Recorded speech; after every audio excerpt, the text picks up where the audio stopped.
죽을 때까지 며느리에게 정주고 잘해주지 마라. 처음 이 말을 들었을 땐 참 매정하고 인정하고 싶지 않은 말이었습니다. 그런데요, 며느리에게 정말 잘해줬는데도 마음은 점점 멀어지고 있다는 걸 느낀 순간 그 말이 가슴에 박히기 시작했습니다. 혹시 이런 생각 해보신 적 있나요? 내가 며느리한테 딸처럼 잘해줬는데 왜 며느리는 나를 자꾸 밀어낼까? 몸 아파도 내색 안 하고 며느리 힘들까봐 부엌에도 못 들어오게 하고 반찬은 항상 넉넉하게 좋은 것만 골라 싸보냈습니다. 그런데 이상하지 않습니까? 그렇게까지 했는데도 며느리는 점점 말이 없어지고 집에 오면 빨리 가려고만 하고 연락은 갈수록 줄어들었습니다. 진심을 다했는데 돌아오는 게 찬바람이라면 그 서운함은 말로 다 못합니다. 밤에 잠자리에 누워 천장을 보며 내가 뭘 잘못했나 하고 곱씹다 보면 서러움에 눈시울이 뜨거워지기도 합니다. 어머니, 저희 이제 가볼게요. 쉬세요. 짧은 인사와 함께 현관문이 철컥하고 닫히는 순간 방금까지 시끌벅적했던 거실에 유난히 차가운 정적이 내려앉습니다. 자식들 온다는 소리에 며칠 전부터 무거운 장바구니를 들고 허리 아픈 줄도 모르고 나무를 묻히며 정성을 다했습니다. 그런데 막상 그들이 떠난 빈자리를 보면 왠지 모를 허탈함이 발끝부터 차오릅니다. 분명 웃으며 보내줬는데 가슴 한구석은 돌덩이를 얹은 듯 무겁기만 합니다. 내 며느리니까, 내 자식이니까 하나라도 더 해주고 싶었던 그 간절한 마음. 그런데 참 이상하죠? 제 정성이 깊어질수록 며느리의 얼굴은 굳어지고 저는 저대로 상처받아 밤잠을 설칩니다. 그런데 어느 날 문득 깨달았습니다. 내가 며느리에게 진심을 다했지만 그건 사랑이 아니라 기대였다는 거요. 그 후로 저는 며느리를 딸처럼이 아니라 이렇게 대하기 시작했습니다. 놀랍게도 그 순간부터 모든 게 달라졌습니다. 어색하던 대화에 웃음이 피었고 눈치 보이던 관계 속에 존중이 자리 잡았죠. 오늘 영상에서는 제가 죽을 때까지 잊지 못할 그 작은 변화에 대해 이야기해 드리려 합니다. 이 이야기를 듣고 나면 당신의 마음도 훨씬 가벼워질 겁니다. 구독과 좋아요는 함께 성장하는 첫걸음입니다. 성장하는 시니어가 여러분과 함께 하겠습니다. 우리는 흔히 며느리도 내 딸이다라고 말합니다. 하지만 여러분, 가슴에 손을 얹고 솔직해져 볼까요? 이 말이 정말 며느리를 내 자식처럼 아껴서 하는 말일까요? 아니면 내가 너를 딸처럼 대할 테니 너도 나에게 딸처럼 살갑게 굴어라라는 나만의 욕심일까요? 하지만 여러분, 사실 며느리도 내 딸이다라는 이 선한 착각이 우리 사이를 서서히 멍들게 하는 비극의 시작입니다. 아들 내외가 주말에 밥 한 끼 먹으러 온다는 소식만 들려도 우리는 마음이 바빠집니다. 며느리 고생시키기 싫은 쿨하고 좋은 시어머니가 되고 싶어서 현관문 들어서는 며느리에게 얼른 한마디 던지곤 하죠. 얘야, 일주일 내내 일하느라 힘들었을 텐데 부엌에는 얼씬도 하지 마라. 내가 다 차려놨으니 너는 거실에서 편히 쉬어라. 이 말 속에는 나는 너를 딸처럼 아끼니 고된 부엌 일은 내가 다 하겠다는 시어머니의 깊은 배려가 담겨 있습니다. 그런데 참 이상합니다. 내 입으로 쉬라고 해놓고 거실 소파에 가만히 앉아 있는 며느리의 뒷모습을 보면 속에서 천불이 납니다. 내가 쉬라고 했다고 정말로 엉덩이 한 번을 안 떼네?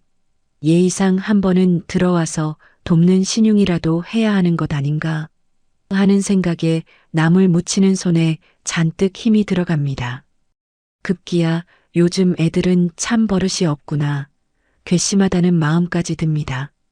여러분, 이게 왜 괘씸한지 아십니까?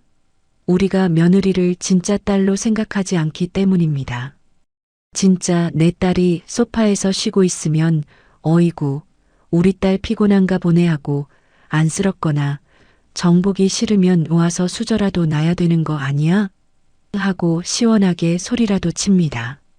하지만 며느리에게는 그러지 못합니다. 정작 내 입으로 얘야, 좀 쉬어라 말해놓고도 정말로 소파에 앉아 쉬는 며느리가 괘씸해지는 건 사실 우리가 며느리에게 말하지 않아도 내 속마음을 알아맞혀봐라 하는 세상에서 가장 어려운 시험 문제를 던져버렸기 때문입니다. 정답 없는 문제를 내주고는 며느리가 맞추기만을 기다리며 혼자 서운해하고 있었던 것입니다. 며느리 입장에서는 거실에 앉아 있어도 가시방석입니다. 시어머니 눈치를 보느라 쉬는 게 아닙니다. 이제 그만 좋은 시어머니라는 무거운 가면을 벗어던지세요. 며느리는 결코 딸이 될 수 없습니다.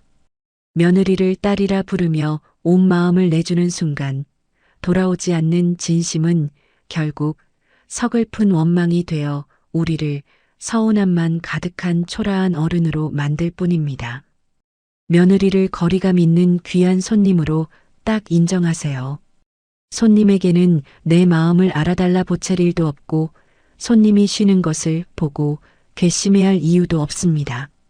내가 다 할 수 있으면 기분 좋게 대접하고 힘들 것 같으면 처음부터 역할을 딱 나누어 주세요. 나는 국을 끓일 테니 너는 수저를 놓으렴이라고 명확하게 말하는 것이 쉬어라 해놓고 뒤에서 며느리를 미워하는 것보다 100번 1000번 낫습니다. 이렇게 며느리를 손님으로 대하고 마음의 거리를 지켜주는 것만큼이나 중요한 것이 하나 더 있습니다. 바로 우리가 며느리에게 쏟아붓는 그 지극하고도 처절한 정성을 조금 거두는 일입니다. 우리 시어머니들의 그 모든 진심이 녹아있는 곳, 그리고 가장 많은 서운함이 시작되는 곳, 바로 반찬에 대한 이야기입니다. 한 번은 아들네 집에 갔다가 냉장고 문을 열었는데 가슴이 덜컥 내려앉는 장면을 본 적이 있습니다. 예전에 제가 정성껏 만들어 보낸 밑반찬들이 뚜껑 한번 열지 않은 채 냉장고 구석에 그대로 박혀 있는 것이었습니다. 저는 며느리가 평소 좋아하던 연근을 볶느라 아침 일찍부터 시장에 가서 제일 싱싱한 것으로 골라오고 손가락이 아리도록 껍질을 벗겨 정성을 다했습니다. 우리 며느리 이거 먹고 힘내겠지? 하는 생각에 콧노래까지 흥얼거리며 반찬통을 채웠던 제 모습이 떠올라 손 하나 대지 않은 듯 구석에 박혀있는 반찬통을 보는 순간 말할 수 없는 비참함이 밀려왔습니다. 내가 어떻게 만든 건데? 안 먹을 거면 가져가지나 말지. 사람 성의를 이렇게 무시하나? 집에 돌아와서도 계속 그 생각만 났습니다. 내가 뭘 잘못 만든 걸까? 아니면 며느리가 우리 음식을 싫어하는 걸까? 저는 그날 밤새 뒤척이며 잠을 설쳤습니다. 그런데 나중에 시간이 흐른 뒤에야 알았습니다. 제가 보낸 그 정성 가득한 반찬통이 며느리에게는 유통기한 안에 반드시 해치워야 하는 무거운 숙제였다는 것을 말입니다. 사회심리학에는 상호성의 법칙이라는 말이 있습니다. 사람은 누구나 호의를 받으면 그만큼 되갚아야 한다는 부담을 느낀다는 것입니다. 더 중요한 것은 거절하기 어려운 관계일수록 이 부담감이 더욱 커진다는 사실입니다. 특히 우리나라처럼 위계질서가 뚜렷한 문화에서 며느리가 시어머니의 호의를 거절하는 것은 거의 불가능에 가깝습니다. 어머니, 괜찮아요. 안 주셔도 돼요라고 말할 수 있는 며느리가 사실 몇이나 되겠습니까? 그래서 며느리는 필요하든 아니든 일단 받을 수밖에 없었을 것입니다. 문제는 그 다음입니다. 미국 스탠퍼드 대학의 심리학 연구에 따르면 원하지 않았지만 거절할 수 없어서 받은 호의에 대해 사람들은 두 가지 반응을 보인다고 합니다. 하나는 즉시 보답하려는 시도이고 다른 하나는 그 상황 자체를 회피하는 것입니다. 며느리가 반찬을 냉장고에 그대로 둔 것은 바로 이 회피 반응일 수 있습니다. 반찬을 먹으면 더 큰 감사를 표해야 하고, 그러면 어머님 반찬 덕분에 잘 먹었어요 라고 전화도 해야 합니다. 또 다음에 뵐 때 감사 인사를 하면 제가 더 많은 반찬을 싸줄 것이고, 이런 끝없는 순환이 며느리 머릿속에 그려졌을 것입니다. 차라리 손도 대지 않는 것으로 그 무거운 순환에서 잠시나마 벗어나고 싶었던 것입니다. 심리학에서는 이를 선물 부담 효과라고 부릅니다. 원하지 않았지만 거절할 수 없어서 받은 선물은 받는 사람에게 기쁨이 아니라 심리적 짐이 된다는 뜻입니다. 제가 듬뿍 담아 보낸 그 뜨거운 정성이 며느리에게는 선물이 아니라 언젠가 꼭 갚아야 할 무거운 빚처럼 느껴졌을 수 있습니다. 그러니까 반찬이 줄지 않았던 것은 며느리가 저를 무시해서가 아니었습니다. 애초에 필요하지 않았지만 거절할 수 없어서 받았고, 받은 후에는 제 정성에 담긴 보이지 않는 기대를 어떻게 감당해야 할지 몰라 겁을 먹은 결과였습니다. 이제 저는 반찬통 속에 기대를 꽉꽉 채워 넣지 않습니다. 내가 주고 싶어서 준 것으로 제 마음의 소임을 다했다 생각하고, 그 이후의 반응은 오롯이 상대의 몫으로 남겨두는 연습을 하고 있습니다. 정성이 누군가에게 풀어야 할 숙제가 되지 않을 때 비로소 저는 무언가를 내어주는 기쁨 그 자체만으로도 충분히 행복해질 수 있었습니다. 철학자 에픽테토스는 우리가 통제할 수 없는 일에 마음을 쓰지 않을 때 진정한 자유와 평온이 찾아온다고 가르쳐 주었습니다. 며느리의 입맛이나 감사 인사는 제가 바꿀 수 없는 영역입니다.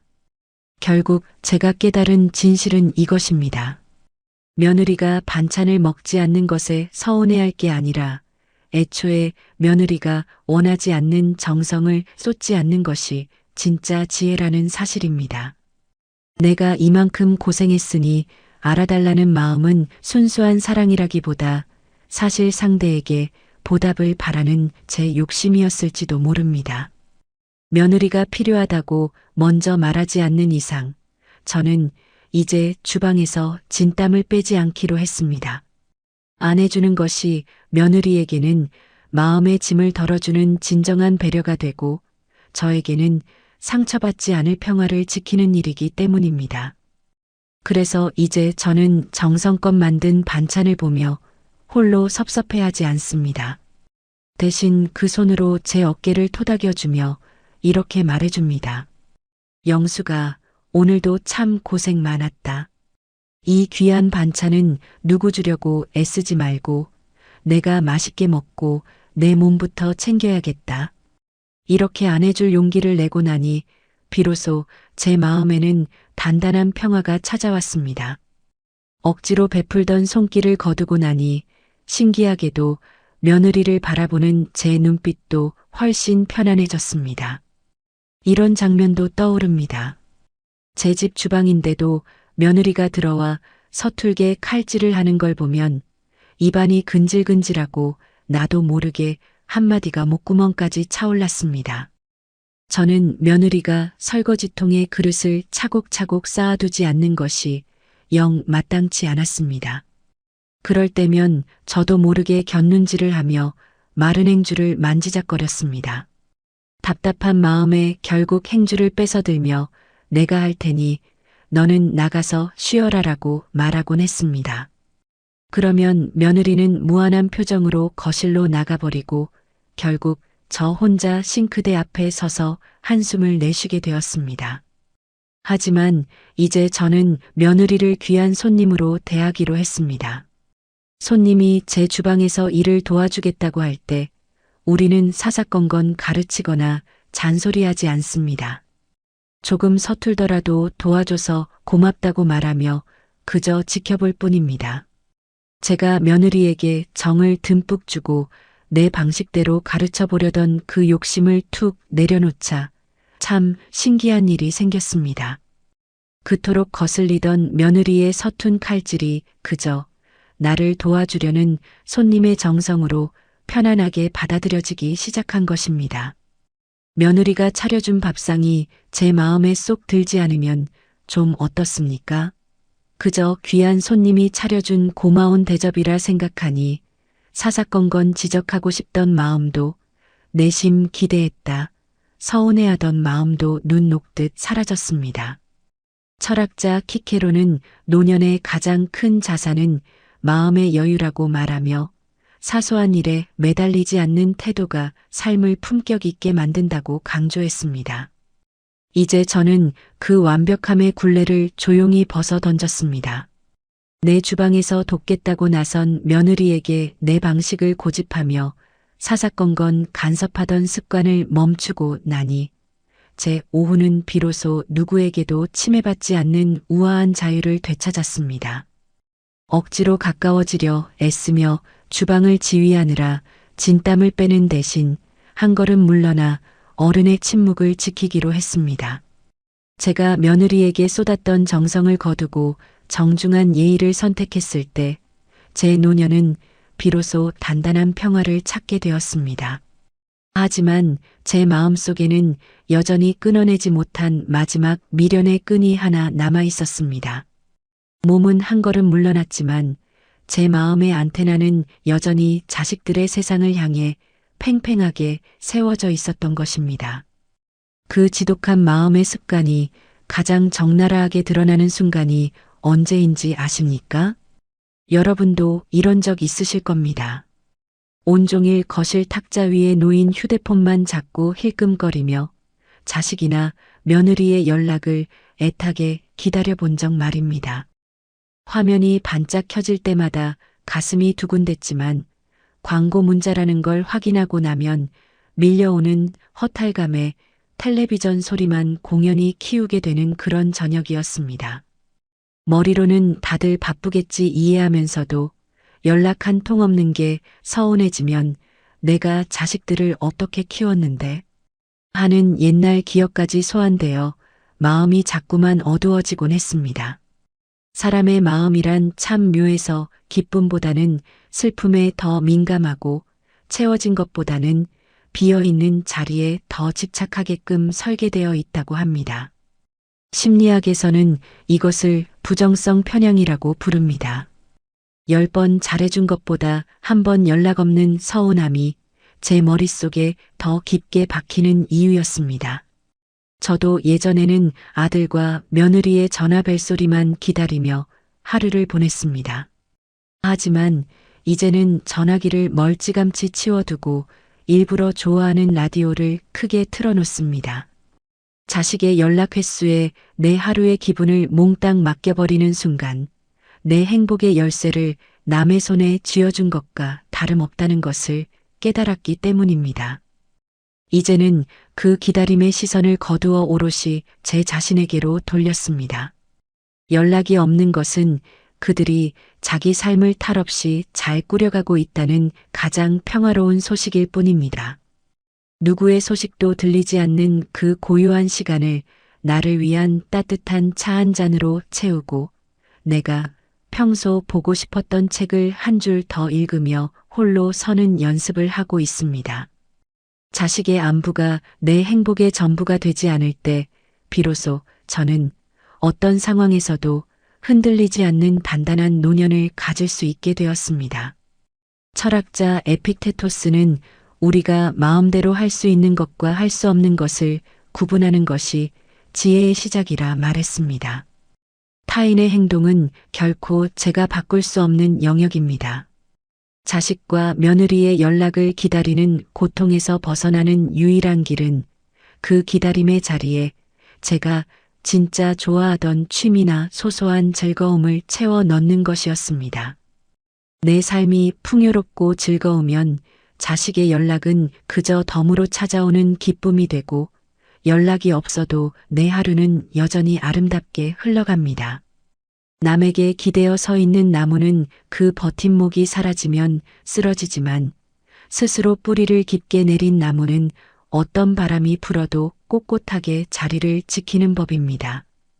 뿌리 깊은 나무처럼 홀로 서리라 다짐하며 평온을 되찾았지만 이 단단한 결심도 한순간에 흔들릴 때가 있습니다. 바로 오랜만에 자식들과 얼굴을 마주하고 앉았을 때입니다.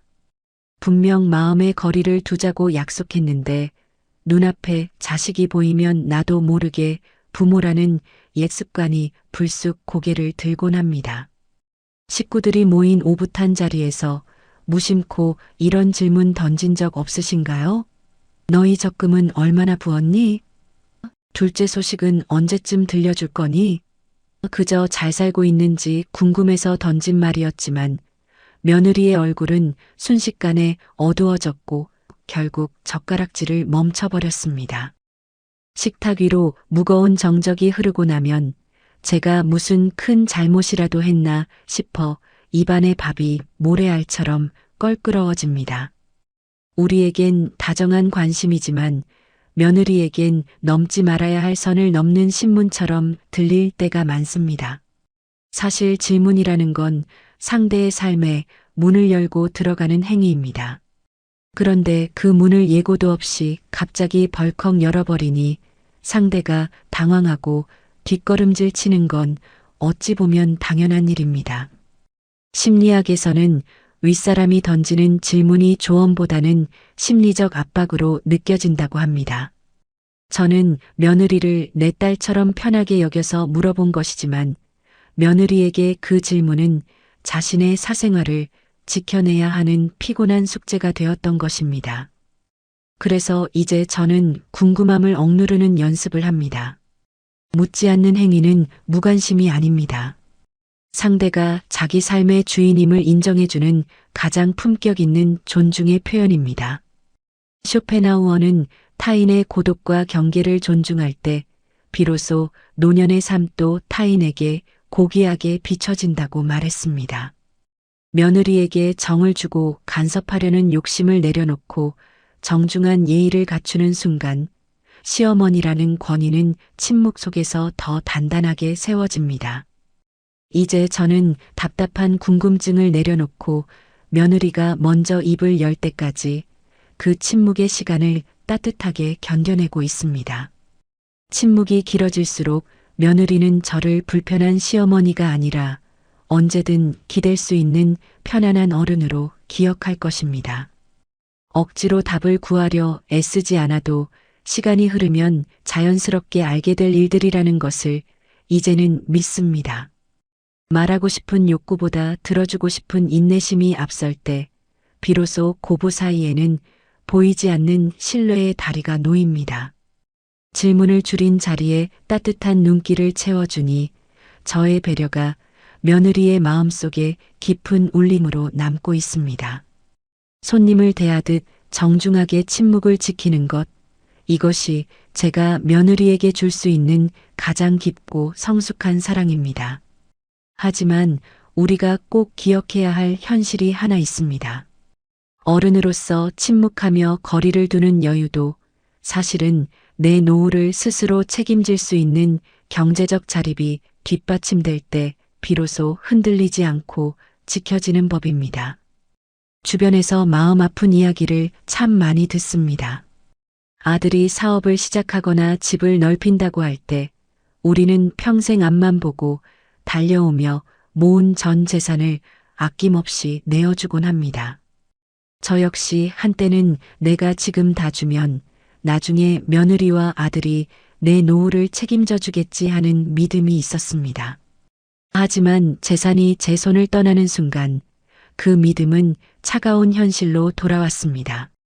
며느리의 연락은 줄어들었고 저는 통장 잔고와 함께 제 마음의 중심까지 잃어버리는 고통을 겪었습니다. 여러분, 이것을 아주 쉬운 비유로 설명해 보겠습니다. 우리가 비행기를 탔을 때 갑자기 사고가 나면 산소 마스크를 누구부터 써야 할까요? 정답은 나부터입니다. 내가 먼저 숨을 쉴 수 있어야 옆에 있는 자식도 도와줄 수 있기 때문입니다. 노년의 경제권도 마찬가지입니다. 제가 가진 돈은 단순히 숫자가 아니라 제가 끝까지 안전하게 숨 쉴 수 있게 해주는 산소 마스크와 같습니다. 심리학자들은 우리가 돈을 자식에게 다 주는 순간 가족 사이에 보이지 않는 저울이 무너진다고 말합니다. 저울의 한쪽이 텅 비어버리면 관계는 평등할 수 없습니다. 제 주머니가 든든해야 자식 앞에서도 허리를 꼿꼿이 펴고 당당하게 제 목소리를 낼 수 있습니다. 며느리 또한 시어머니가 스스로를 돌볼 힘이 있을 때 비로소 저를 한 명의 독립된 어른으로 존중하고 예의를 갖춥니다. 철학자 에라스무스는 내 인생을 남의 손에 맡기는 것은 아주 위험한 일이라고 경고했습니다. 제가 곳간 열쇠를 꽉 쥐고 있는 것은 며느리가 미워서가 아닙니다. 우리 가족이 서로 미안해하지 않고 각자의 자리를 지키며 평화롭게 살기 위해 안전한 울타리를 치는 것입니다. 자식들이 서운해할까봐 걱정되시나요? 하지만 저는 내 노후는 내가 책임지겠다라고 확실하게 선언했습니다. 그것이 오히려 자식들의 짐을 덜어주는 길이라는 것을 이제는 압니다. 제가 여유가 있어야 며느리에게 맛있는 밥 한 끼라도 기분 좋게 사줄 수 있습니다. 내 돈으로 며느리에게 선물을 줄 때 그제야 며느리도 부담 없이 진심으로 고마워합니다. 끝까지 제 주머니를 지키는 것, 이것이 며느리에게 정을 퍼주는 것보다 훨씬 더 지혜롭고 확실한 사랑의 방법입니다. 경제적 독립으로 내 삶의 중심을 잡았다면 이제는 며느리와의 관계를 더욱 산뜻하게 만들어줄 몇 가지 삶의 거리두기 원칙을 실천해 볼 차례입니다. 첫째, 손주 양육은 담장 너머 꽃구경하는 마음으로 바라보세요. 며느리가 아이를 키우는 모습을 보면 애를 왜 저렇게 춥게 입히나? 사 먹이는 음식은 몸에 안 좋을 텐데 하며 걱정이 태산 같습니다. 하지만 여러분, 이것을 이웃집 마당의 꽃이라고 생각해 보세요. 이웃집 마당의 핀 꽃이 참 예뻐서 눈길은 가지만 그렇다고 제가 그 집 마당에 들어가서 꽃을 왜 여기에 심었냐, 물은 왜 이렇게 자주 주냐 하며 참견하지는 않습니다. 꽃을 가꾸는 주인은 며느리입니다. 제가 정을 쏟으며 간섭하는 순간 예뻤던 꽃 구경은 싸움터로 변하고 맙니다. 저는 이제 담장 너머로 아유, 올해도 꽃이 참 예쁘게 피었네라고 웃어주는 구경꾼의 자리로 돌아왔습니다. 마음을 비우고 예뻐만 해주니 며느리도 기쁜 마음으로 손주를 제 품에 안겨줍니다. 둘째, 며느리의 소비는 시장 바구니 구경하듯 대하세요. 아들 집에 갔는데 택배 상자가 쌓여 있고 며느리가 비싼 물건을 산 것 같으면 내 아들이 번 돈이 나가는 것 같아 속이 쓰리기도 합니다. 하지만 이것은 시장에서 남이 산 생선과 같습니다. 시장에서 누군가 아주 크고 비싼 생선을 샀다고 해서 제가 그 사람에게 왜 그렇게 비싼 걸 사느냐고 화를 내지는 않습니다. 그저 저 집은 오늘 맛있는 걸 먹겠구나 하고 지나갈 뿐입니다. 며느리의 지갑은 제 주머니가 아닙니다. 제가 며느리의 소비에 정을 쏟고 걱정하는 것은 남의 집 장바구니를 내 것처럼 착각하는 일입니다. 저 돈은 내 돈이 아니다라고 마음의 선을 긋고 나니 며느리가 무엇을 사든 제 마음의 평화는 흔들리지 않게 되었습니다. 셋째, 아들 집의 먼지는 이웃집 사랑방처럼 여기세요. 아들 집에 방문했을 때 싱크대에 그릇이 쌓여 있고 바닥에 머리카락이 보이면 나도 모르게 팔소매를 걷어붙이고 청소를 시작하곤 했습니다.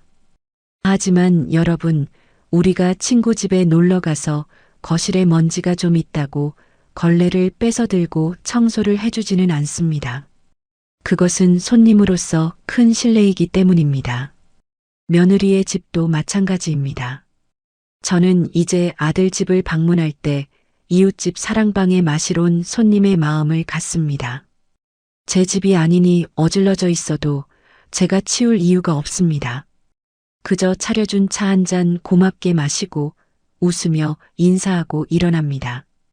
고단함을 자처하며 며느리의 살림을 휘젓는 대신 정중한 예의를 선택하니 며느리는 저를 살림 검사하러 오는 무서운 시어머니가 아니라 언제든 다시 초대하고 싶은 편안한 어른으로 반겨주기 시작했습니다.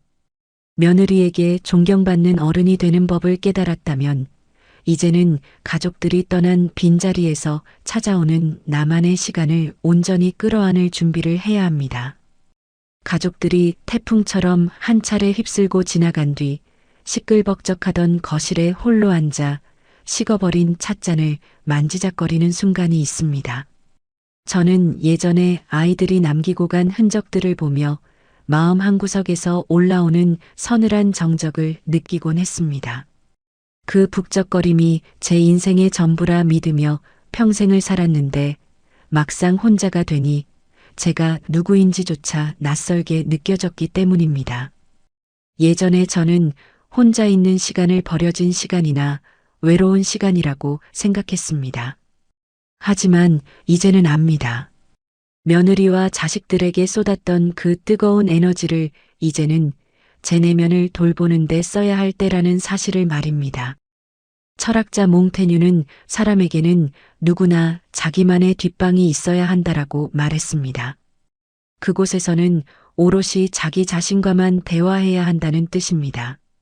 며느리를 귀한 손님으로 대접하고 기분 좋게 배웅한 뒤에 찾아오는 그 고요함은 소외가 아니라 제가 비로소 저 자신을 만날 수 있는 축제의 시간입니다.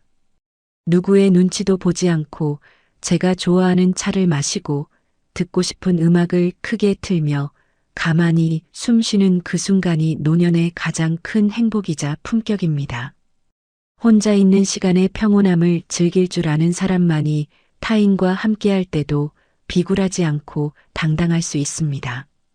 텅 빈 거실은 외로운 공간이 아니라 제 새로운 꿈과 취미가 피어날 수 있는 넓은 도화지입니다. 제가 제 삶을 스스로 풍요롭게 채울 때 자식들도 제 그늘 아래서 진정한 안식을 얻게 됩니다. 내가 행복해야 자식도 비로소 편안해진다는 이 당연한 진리를 깨닫기까지 사실 우리는 너무나 오랜 세월을 나라는 이름은 지워둔 채 살아왔습니다.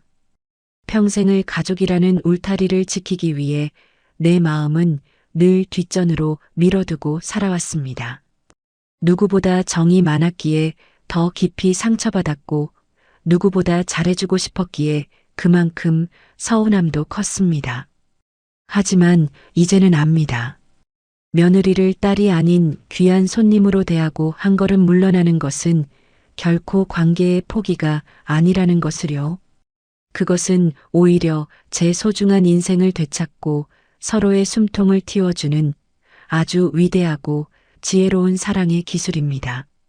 자식이나 며느리의 표정 하나에 일희일비하며 밤잠 설치던 그 고단했던 날들을 이제는 아무런 미련 없이 허공으로 날려보냈습니다.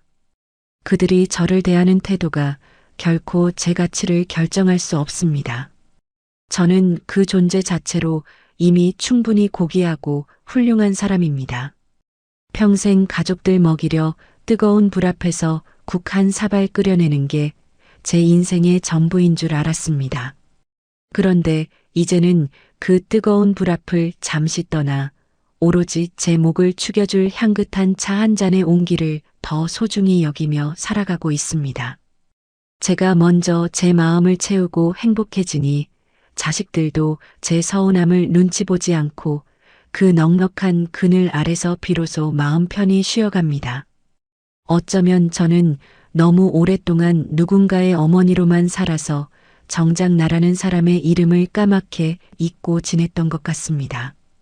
이제라도 가슴속에 맺혀있던 서운함이라는 멍을 조금이나마 덜어내고 다시금 가벼운 발걸음으로 내일을 맞이하고 있습니다. 창밖의 노을이 아름다운 이유는 그 빛이 강렬해서가 아니라 모든 것을 포용하며 조용히 저물어가기 때문이라는 사실을 기억합니다. 오늘 밤 그 누구의 걱정도 없이 깊고 단잠을 이루었으면 좋겠습니다. 긴 세월 참으로 고생 많았습니다. 이제는 마음 놓고 행복을 만끽하며 살아가고 있습니다. 긴 영상 끝까지 함께 해주셔서 진심으로 감사합니다. 여러분과 함께하는 성장하는 시니어입니다. 나이는 숫자일 뿐 우리의 성장은 계속됩니다. 지금이 당신 삶의 진짜 시작입니다. 오늘도 내일도 함께 걸어가요. 오늘 이야기가 도움이 되셨다면 구독과 좋아요로 응원해 주세요. 여러분의 응원이 더 좋은 이야기를 만드는 큰 힘이 됩니다. 감사합니다.